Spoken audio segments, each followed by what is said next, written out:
Alors, nouveau chapitre du... C'est pas vraiment un chapitre, mais nouvelle partie du chapitre 2 du cours sur les séries entières.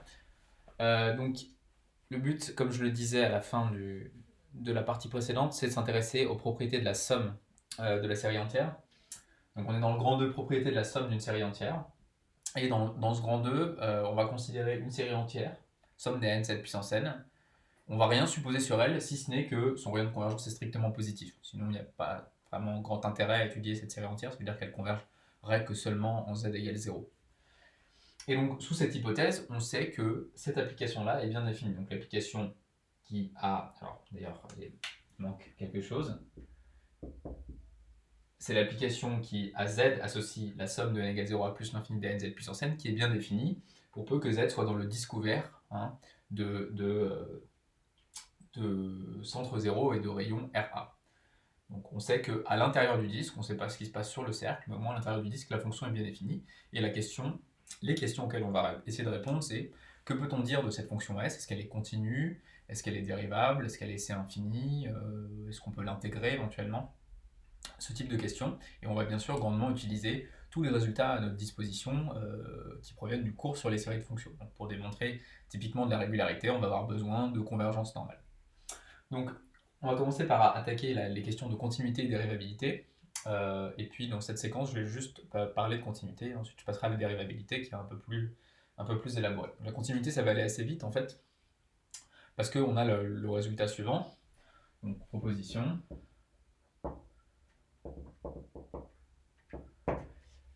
Euh, la série de fonctions, quand j'écris somme des n z puissance n, c'est au sens de la série de fonctions, converge normalement sur tout disque de centre 0, disque ouvert de centre 0 et de rayon petit r, avec petit r inférieur strictement à RA.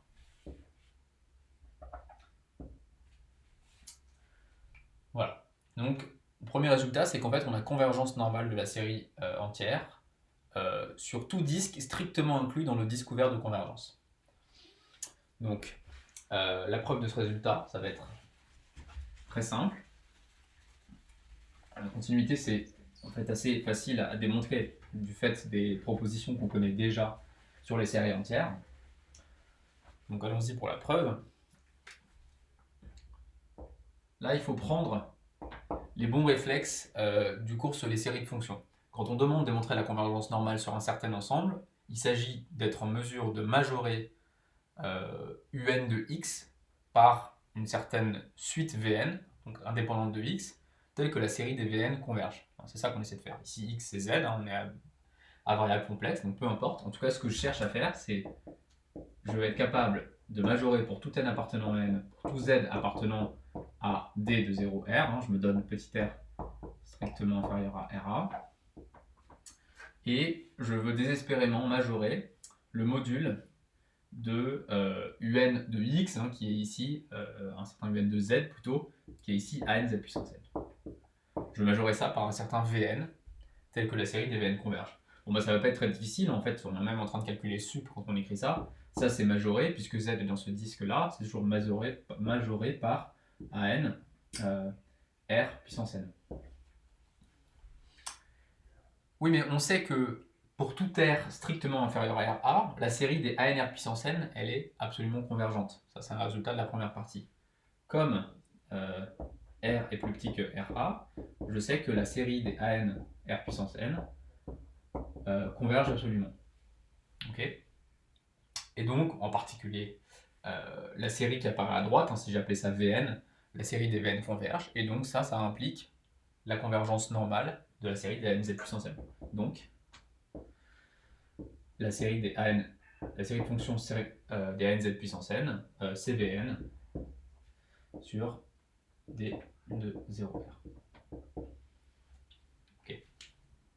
Voilà. Donc ça, c'est pour la convergence normale. Alors, ça va nous permettre de conclure en ce qui concerne la continuité. Pourquoi? Par notre petit argument habituel, qui est que la continuité est une notion locale. Si on regarde la situation, on est on a une série entière, on a un disque de centre 0 et de rayon RA. Et ce qu'on vient de dire, c'est que, quel que soit le disque strictement inclus dans celui-là, toujours de centre 0, j'ai convergence normale sur le disque. Donc là, ce serait RA. Et ça serait un certain petit r. Okay, donc moi, quand je m'intéresse à la continuité, je fixe z quelque part, par exemple ici. Et si je me demande si la fonction est continue en ce z-là, bah, il suffit que je choisisse r suffisamment grand pour englober z, de manière à essayer de démontrer la continuité dans d de 0r, avec ce r bien choisi pour englober le z qui m'intéresse. Hein, donc, je vais l'énoncer comme un théorème, mais vous allez voir que c'est juste en fait un corollaire de la proposition qu'on vient de noter. C'est que S est continue sur D de donc la fonction grand S, elle est continue sur le disque ouvert de centre 0 et de rayon RA. Ok, donc on va en faire la preuve. Et donc c'est, comme je vous le disais, un corollaire du résultat précédent, donc ça va être l'affaire d'un petit argument. Alors, c'est un corollaire, modulo le fait qu'on va bien sûr utiliser nos théorèmes sur les séries de fonctions. Donc je vous rappelle que pour établir la continuité d'une somme définie par une série de fonctions, on a besoin de la continuité de l'un sur l'ensemble qui nous intéresse et de la convergence normale.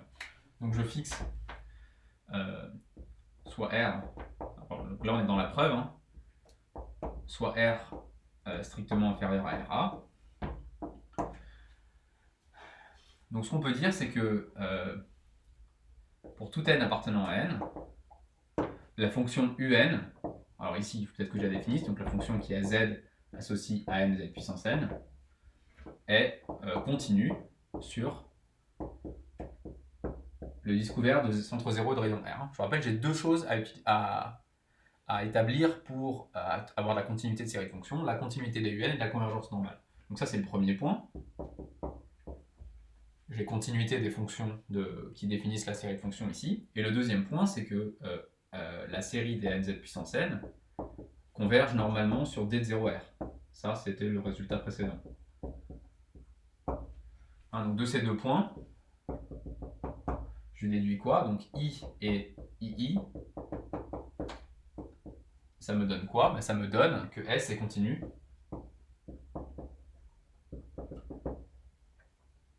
sur D de 0R. Donc là, ce qu'on vient de démontrer, c'est que quel que soit le petit r strictement inférieur à RA qu'on se donne, la fonction grand S est continue sur D de 0R.